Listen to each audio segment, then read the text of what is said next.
Session with Dr. Farid Holakouee.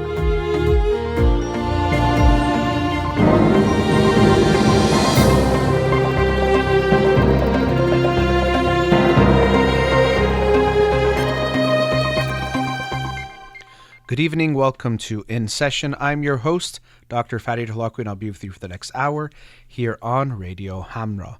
On Instagram Live, so not taking calls today, but you can follow me on Instagram or like my page on Facebook to get updates on the show or suggest topics or books of the program. And the shows are uploaded at the end of each week to my SoundCloud page and podcast on Spotify and Apple Podcasts.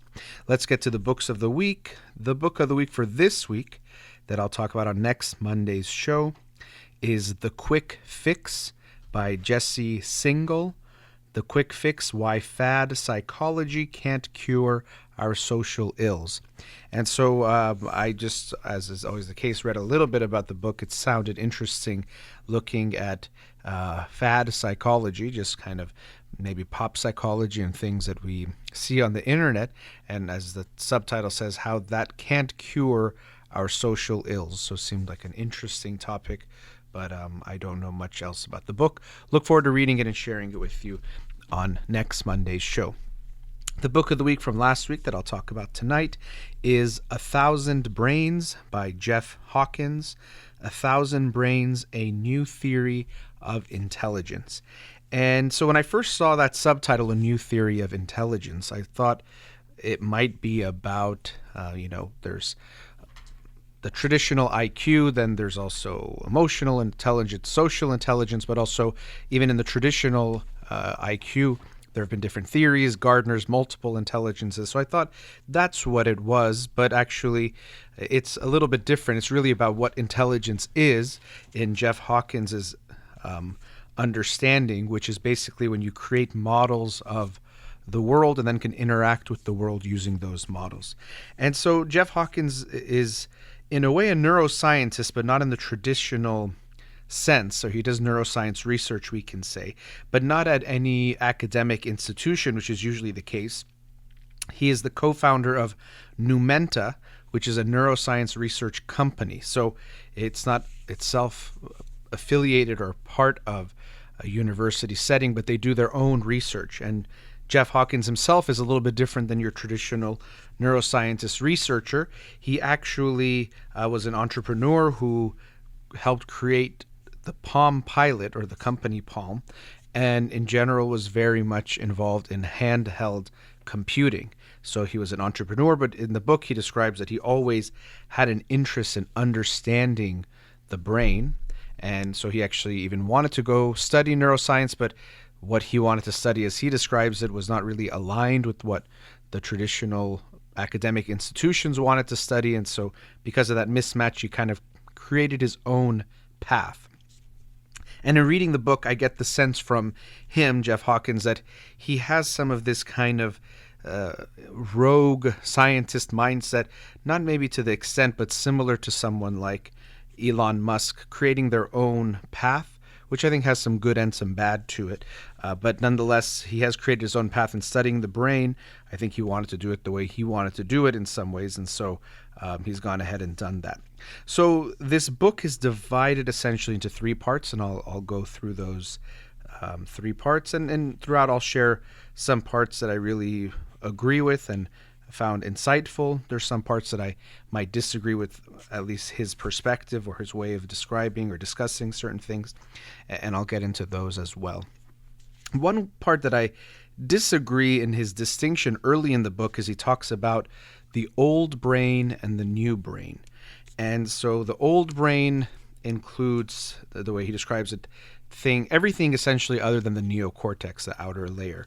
So the old brain is the emotional parts, the brainstem, all those aspects as he describes it. And then the neocortex is the more newly evolved, thus new brain, part that does in a way more of the what we consider thinking and the higher level thinking. And so I think making such a distinction to me is a little bit, I think it's a little more complicated than that to make it so black and white. Old brain, new brain. We know that the old model, the triune brain, that there's a reptilian brain, a mammalian brain, and then the human brain, that does not hold up, because we see that almost all animals, including even birds and other, not all, but many animals, have similar brain structures to the human brain. Now we might have more neocortex in proportion to the rest of our brain. I think it makes up about 70% of the human brain. But this kind of old brain, new brain didn't really ring true with me so much. And throughout the book, I felt this tendency towards what might be described as a human exceptionalism. It's not explicit. It's just something I felt throughout the book, that somehow saying that humans are somehow better than other animals, or really emphasizing the importance of our intelligence in a way that to me showed up later in the book too, that I might get to touch on. Nonetheless, getting into some of his explanations, or this new theory of intelligence, it was quite fascinating seeing his new, or some parts of it that were new that I'll get into. But there is this theme which you've heard me discuss before in other books, including Lisa Feldman Barrett's book, 7.5 Lessons About the Brain, also in Mark Solmes's book, The Hidden Spring.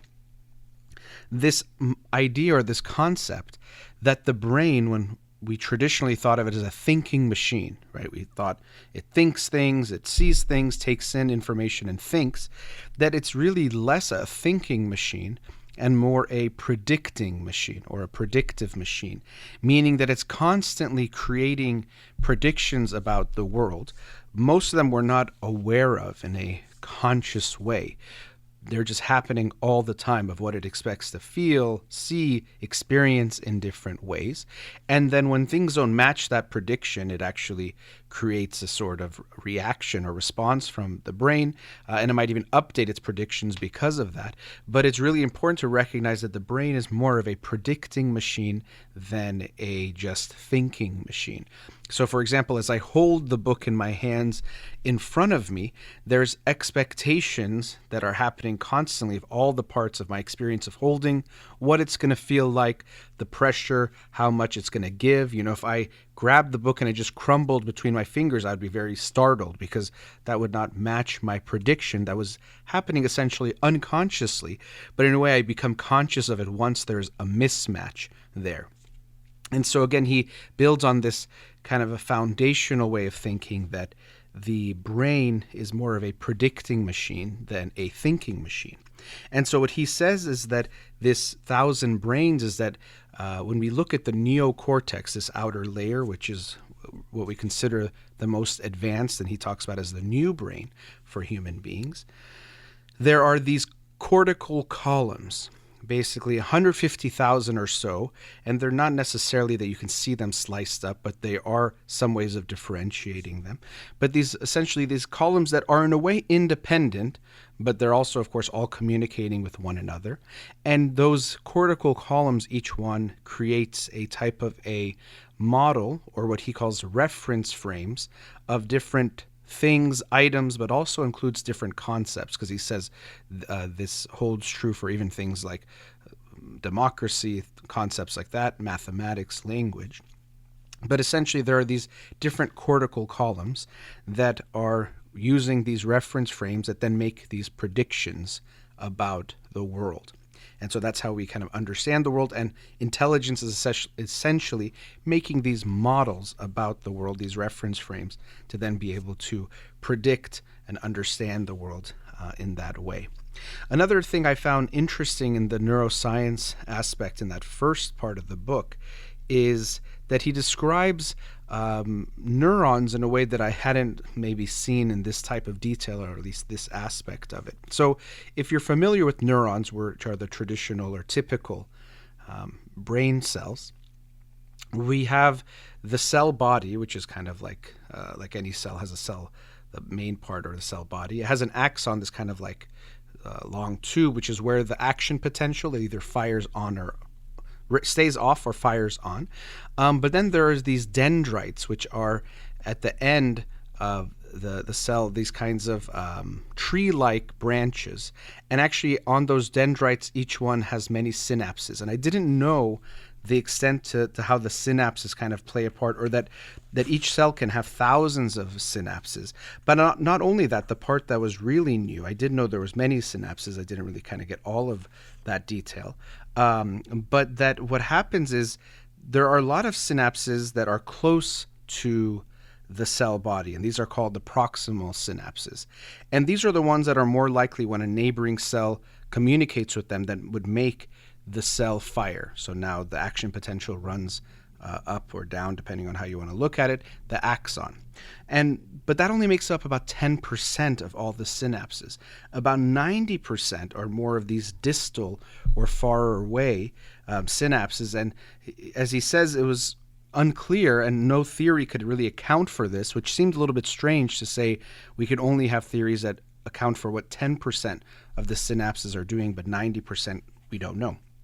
And so what he says is that there's actually dendritic spikes or dendrite spikes where the dendrites might receive information from neighboring cells that might, in a way, tease the cell, but not enough to make it fire. And so you might think, well, it's just teasing, what's the point? But what it's doing is it's priming or getting it ready to fire so that if it then is to fire, it will do so more quickly.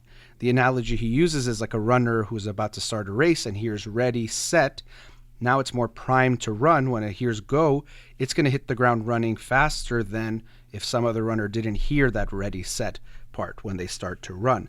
So it's essentially this can be a model of how the prediction takes place, in the sense that the dendrites that are getting information from neighboring cells, maybe even neighboring columns, is getting some information that helps predict what it thinks might come next, which can make it easier for then this neuron to fire. So I thought that was interesting, an aspect of neuroscience that I myself did not really understand or have knowledge of.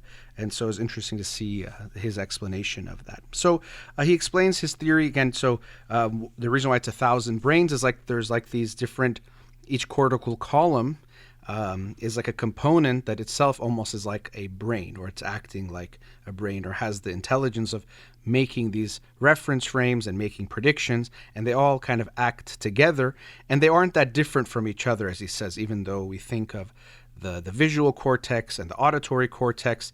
There can be some minor differences, as at least how he explains it, but they overall are kind of the same. Essentially, what is happening is these cortical columns can take in information about almost anything, but just depending on what it takes information on, it becomes that. So it becomes maybe an auditory or visual or something related to language. But essentially, that's what he means by 1,000 brains. So that was an interesting theory, and he explains some papers they write. So as I mentioned, it's not part of an academic institution, but his group, Numenta, they do release papers or write papers that are then even accepted at times in academic journals. So I don't want to give you the sense that his research is like totally on the periphery. He does try to be part of the mainstream as far as contributing to the science that is neuroscience. Then the middle part of the book, the second section, was about artificial intelligence. And what he says is like there's no I in AI, as he puts it, at least at this time, because they're just teaching these machines how to do certain tasks. But what he calls intelligence means it has to be able to build reference frames, these models of the world. And he's saying as of yet, almost none of the AI that we have does these things. So he says we need to change the way, essentially what he's saying is by now understanding the brain better, by his research that he posits or puts forward here, others as well, we need to create artificial intelligence that mirrors this type of thinking or the way that the brain actually works to create an actually AI that has general intelligence, AGI. He also talks about how he doesn't think, he doesn't worry so much about machines taking over. So anytime you read books about artificial intelligence, whether it's academic books or fiction, nonfiction, or books that are fiction, you'll commonly see concerns about, well, what if the machines take over? What if the machines we make, the artificial intelligence, we can no longer control it and it takes over? And so now that we're at a commercial break, after the break, I'll share some of his thoughts about that and some thoughts he also includes in the third part of the book. Again, I'm talking about 1,000 Brains, A New Theory of Intelligence by Jeff Hawkins. We'll be right back.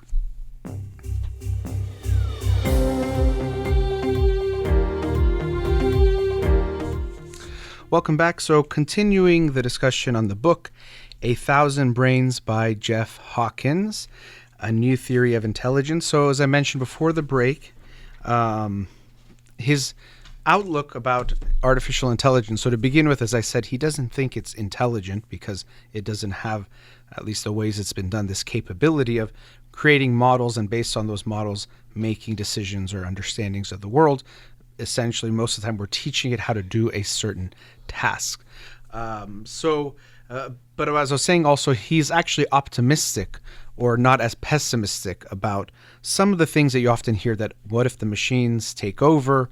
What if when they become self-aware, machines are going to want to use us or kill us or do something really bad? And he says he's not so worried about that because he says that, well, the way I would say it is, it's that we're anthropomorphizing the robots or the machines, thinking like that they would think like us, which throughout history we have tried to kill each other or used each other if we could to get what we wanted, to dominate and subjugate other people. So we assume that, well, once the machines are aware and if they're more powerful than us in certain ways, then of course they're going to try to kill us or to use us as essentially labor or to use our resources in whatever way.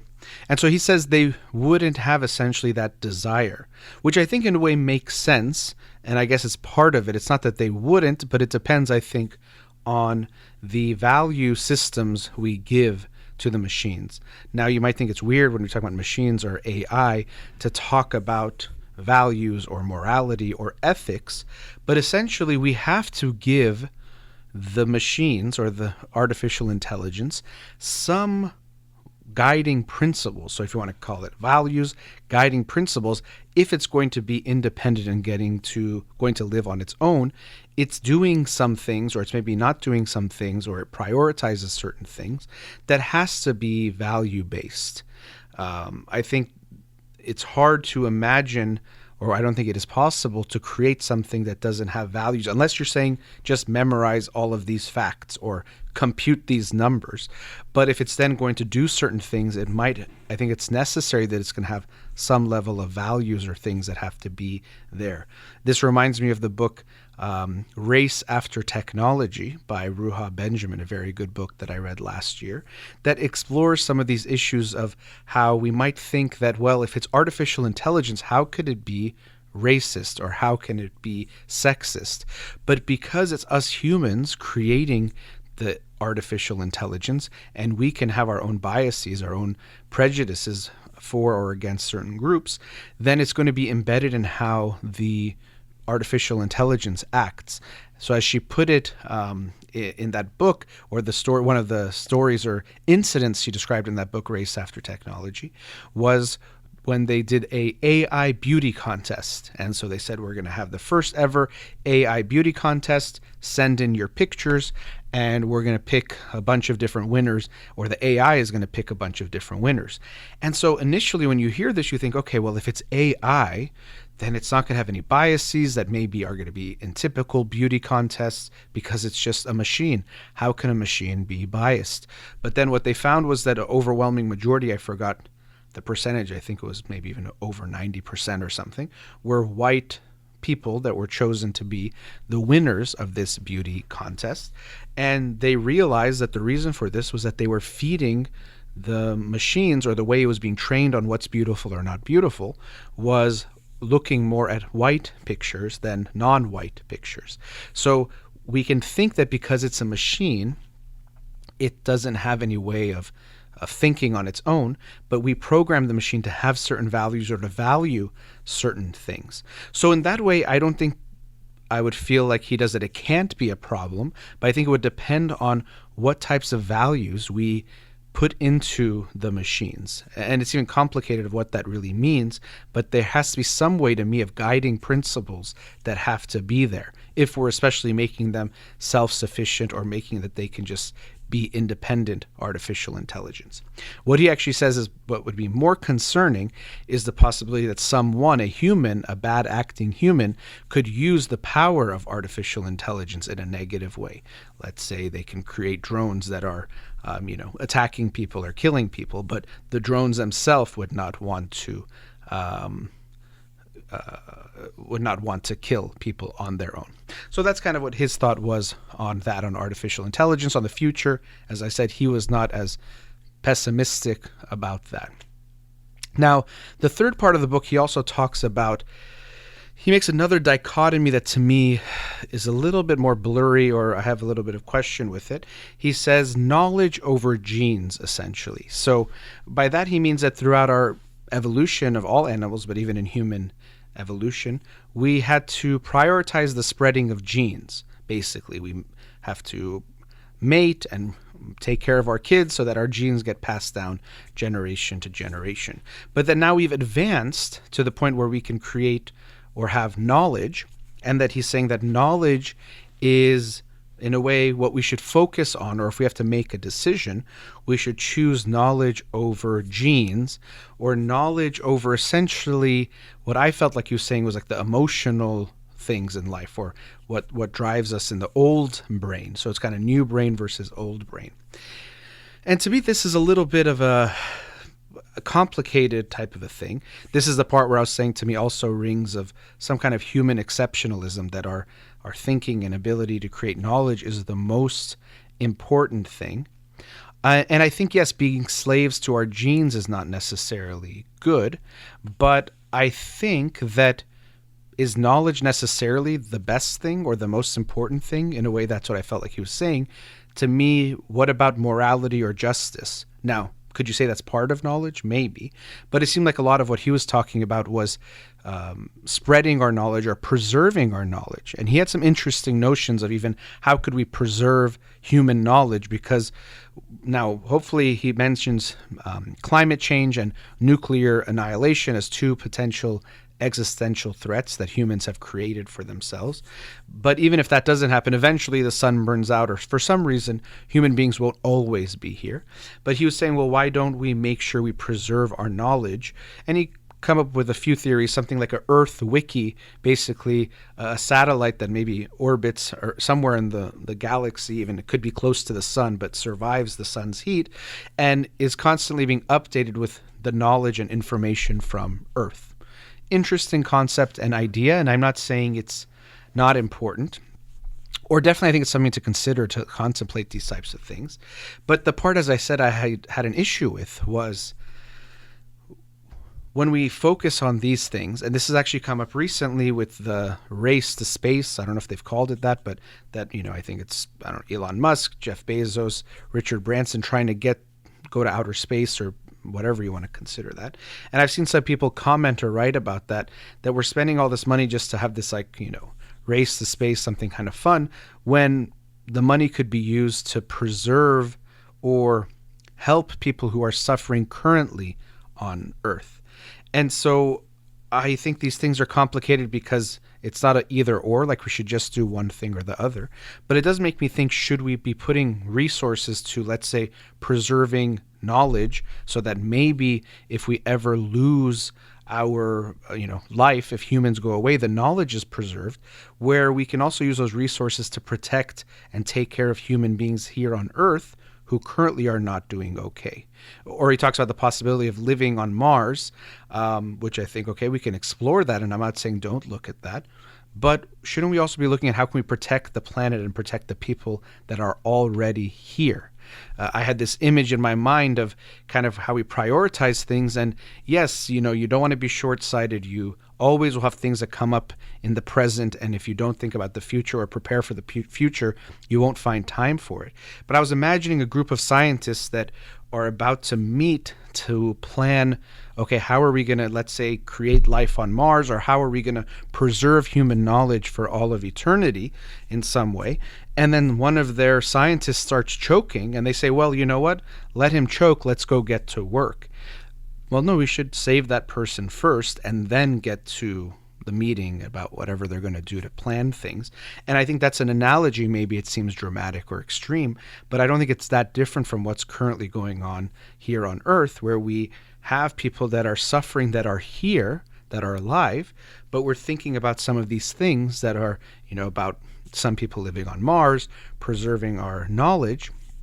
And to me, this in a way seems like we're without recognizing it or not, some people, and I'm already making a division there, but are not including all of us when they say humans, because they're thinking of going to Mars when Earth is not habitable and people can't live here. But there's already people who are dying here who don't have the resources they need. So for them already, Earth is uninhabitable. They're not surviving or doing okay, and we have the resources to take care of them.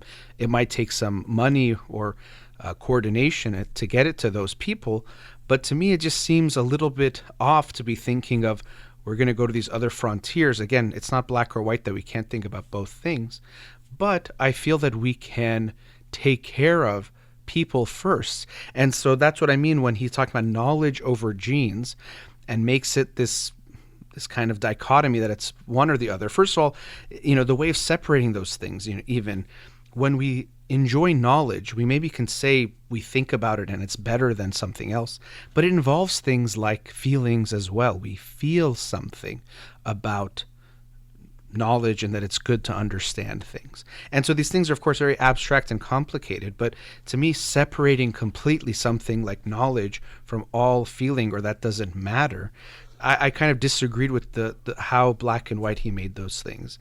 And to me, that we should actually focus on preserving life, preserving humans. If he's talking about going to live on Mars, well, that's because we want to preserve human beings as a species, okay.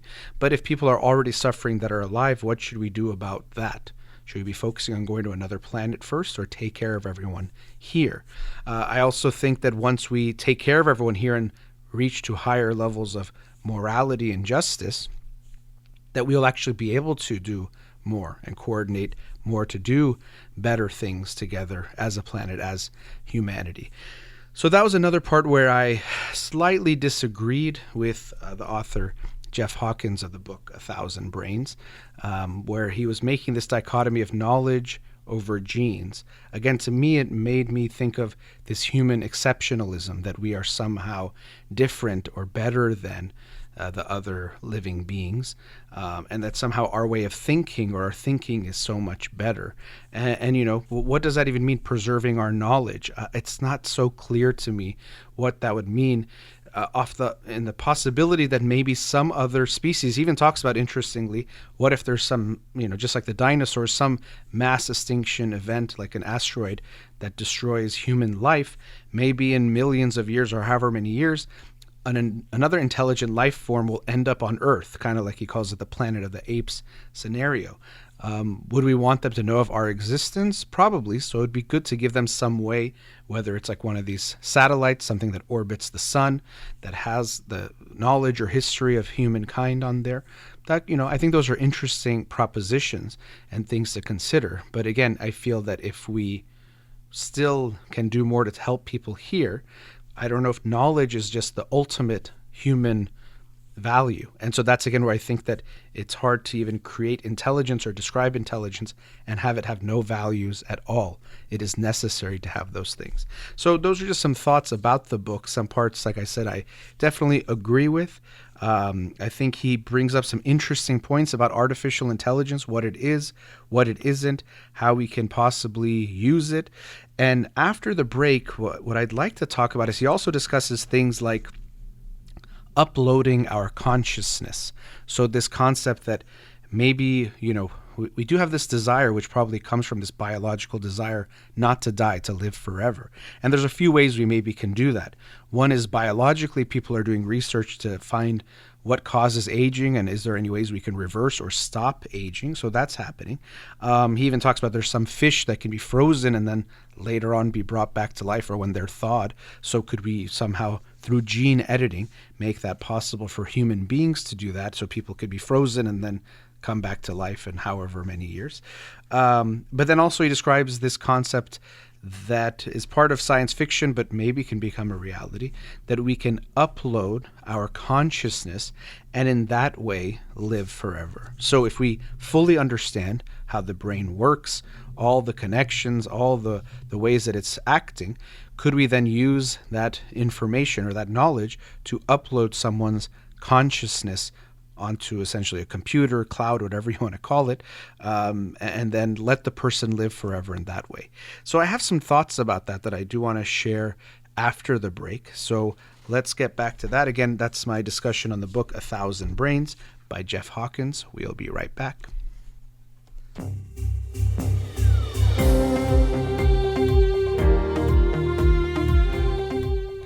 Welcome back. So I was talking about the book 1,000 Brains by Jeff Hawkins, and he does briefly touch on the concept I did want to talk about in the last segment today. And that is, can we upload our consciousness, just basically upload it into, whether you want to call it a computer, a cloud, some kind of AI, and then in that way live forever? Or I guess as long as you have data, or as long as you can pay for that data. And actually there's a show and has some of those kinds of themes in it that I just mentioned called Upload on, I think it's on Amazon, that I watched this past week. I think it's like 10 episodes. It's pretty interesting. It's kind of more of a comedy show, but it has this concept where when people are dying, or before they die, they can upload their consciousness, upload themselves onto like this cloud, and then virtually even interact with people who are still alive. And so it creates all these kind of interesting dynamics between being alive and dead, and what you can do and not do and communicate. And that joke I made about data does come up, that wealthier people can live in better, if you want to call it, heavens in some ways. Other people can't, or they run out of data and they're frozen until they get data again. But anyway, it was kind of an interesting show, but it has this concept, and since it came up in the book, it had me thinking about and reflecting on this idea. Can we upload ourselves, our consciousness, and then exist forever in that way? He touches on it a bit in the book, but it brings up these interesting things that are very abstract, hard for us to really comprehend. One of the main ones that comes up is, who am I? And I'm not having some kind of like mental breakdown, but what I mean is, what does it mean to be me, my sense of self? When I say I want to be uploaded so I live forever, what does that really mean? And so this concept of the sense of self, and actually the book I'll read in 2 weeks, I forgot the title of it now, but it has this concept in the title even about this. I think it's called Sense of Self by Veronica O'Keefe, if I'm not mistaken. But this theme of who am I and what does it mean to be a self is a little bit more complicated than we might think, or we might think it's simple. What does it mean to be me? Am I the same me as last week or even 30 minutes ago having this experience? There feels to be some kind of continuity to the sense of self, but is some of that a fiction or an illusion that helps us to continue trying to live or survive, or feel so much of a connection to making sure I live and I pass on my genes? Because there's this sense of self and me. What does that even mean? And even a lot of psychology, what I do in my work, is related to people and helping them with their sense of self and self-esteem and how they're feeling and all sorts of things. And so it's a very complicated type of a thing that I think it's hard to really understand because it's so abstract, and our brains are always going to be limited, especially when we're trying to understand ourselves. But so when I first think about this uploading my consciousness, so he kind of talks about this in a way in the book. Jeff Hawkins has briefly this kind of paragraph or so about this. But so imagine this. I'm here, and before I die, they're going to upload my consciousness. So now they've uploaded my consciousness, and now it exists there. Am I here and also in the computer? And then, in the way we kind of think of it, is this me feeling both of them, both of those experiences? I don't know. To me, it's actually like there's a me that has feelings, that's experiencing my experience as this being, as this body and everything that's connected to me, and even that might be fictional or an illusion.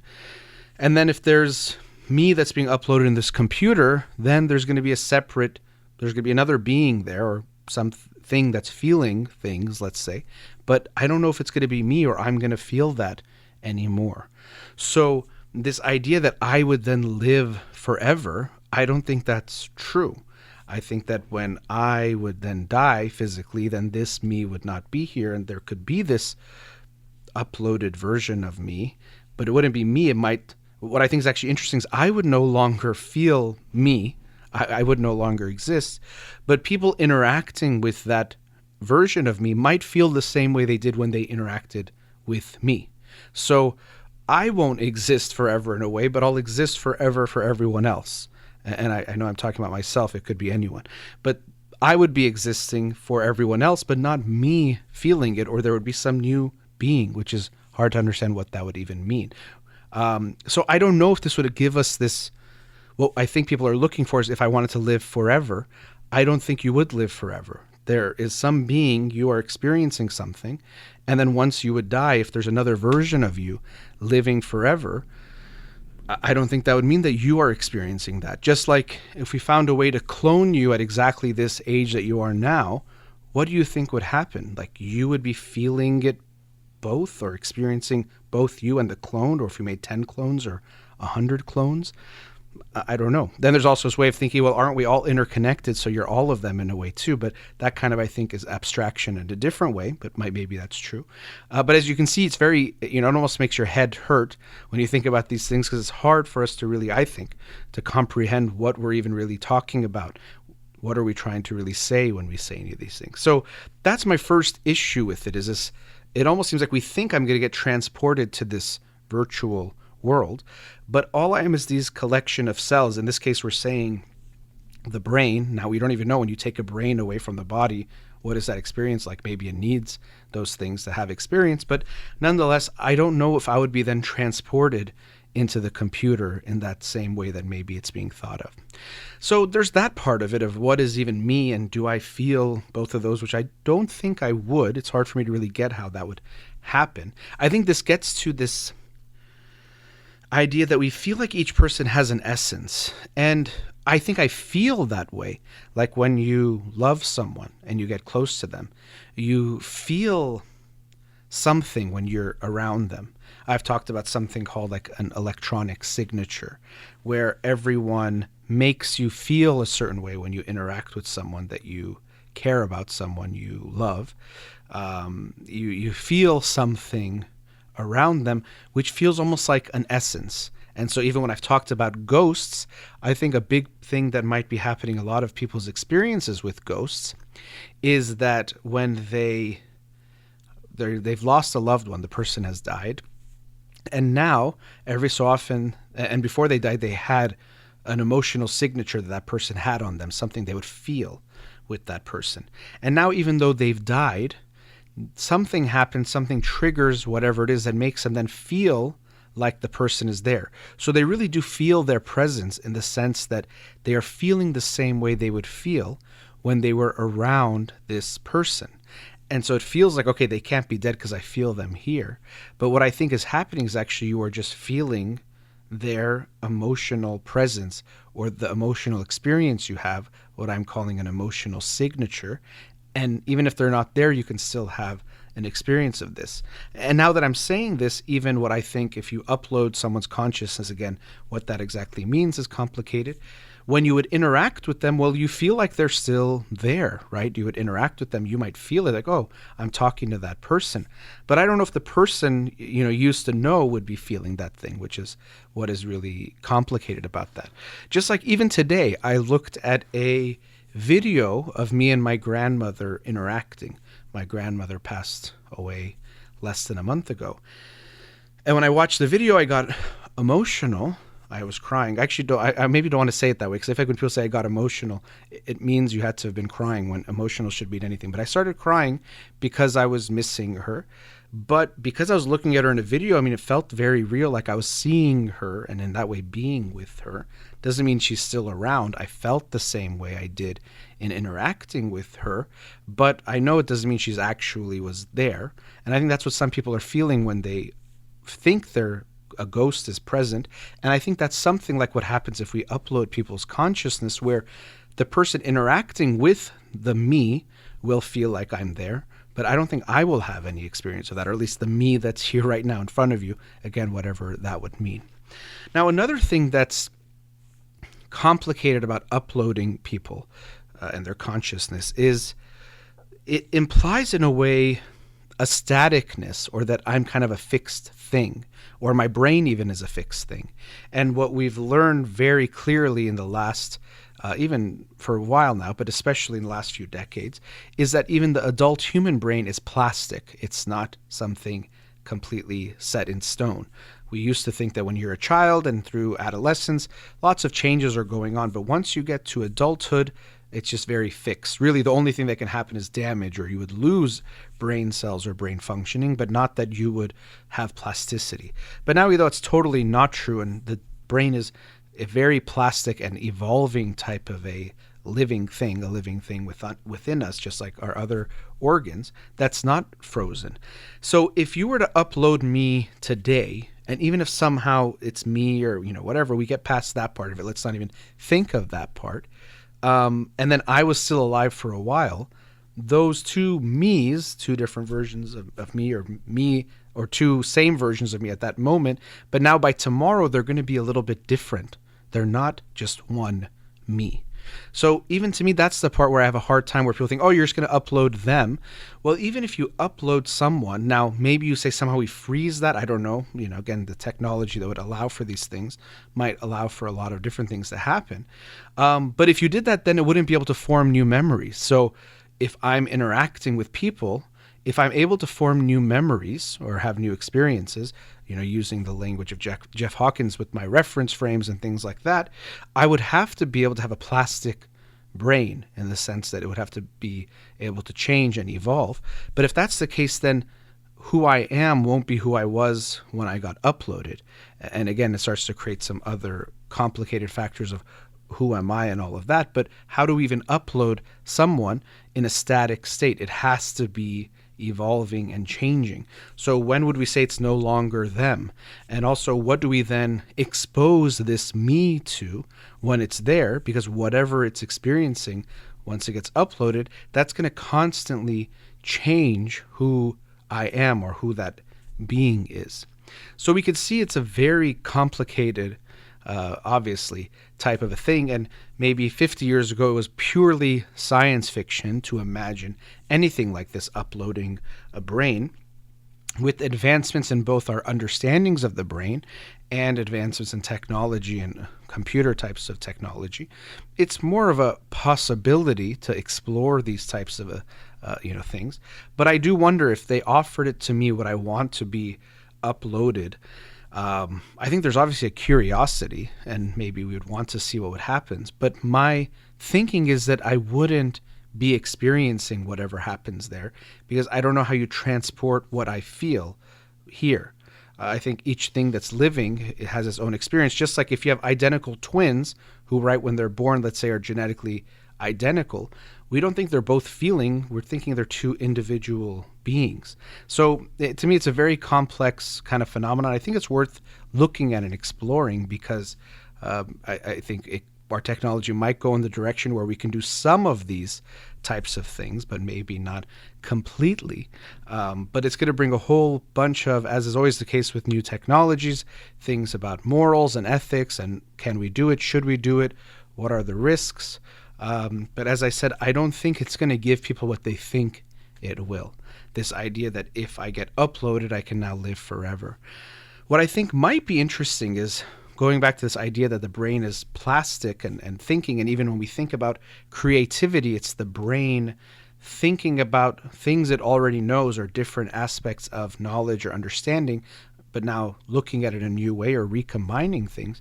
Is there a possibility, if we are able to upload brains in certain ways, that they could constantly be thinking and creating new ideas that we think about, but maybe you can do it in an accelerated way, because we can use the AI types of technology. So the brains could be thinking about new ideas. Then you'd have to way of sorting what's a good idea and a bad idea, which I think again would have some kind of value judgment that has to be there, or maybe the brains themselves can do something. Again, these are very abstract types of things that involve lots of, we don't even know what the technology is that lets it happen, and so many things that happen there. But I think that's something I could see happening, not as beings experience, or I get to experience that, but if they upload all of our brains into some kind of technology, maybe there's a way that the brains could think and communicate and keep working that allows them to think of new ideas.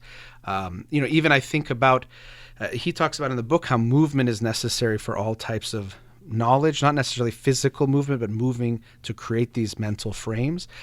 It makes me think about how, even on what I do for this show or talking about these ideas, because I talk about them and the ideas are coming out, it's almost like they're exercising and they get stronger in that way because they're there and they're not frozen. So I can imagine something where if we upload brains, they might be able to practice or keep thinking and make ideas that are stronger or newer and things like that. So these are all very abstract concepts, but I wanted to share some of my thoughts on this notion of uploading our consciousness, some of the issues I find in a fundamental type of way of how people think about it that I think might be worth thinking about. Hopefully it made you think a bit too. And if you have any thoughts or ideas agreeing or disagreeing with what I said, feel free to send them my way, because it's something I'm really just thinking out loud with you, a lot of these thoughts as well. All right, that brings us to the end of tonight's show. As always, a big thank you to Amir here in the studio. You've been listening to In Session with Dr. Farid Holakouee. Have a wonderful night.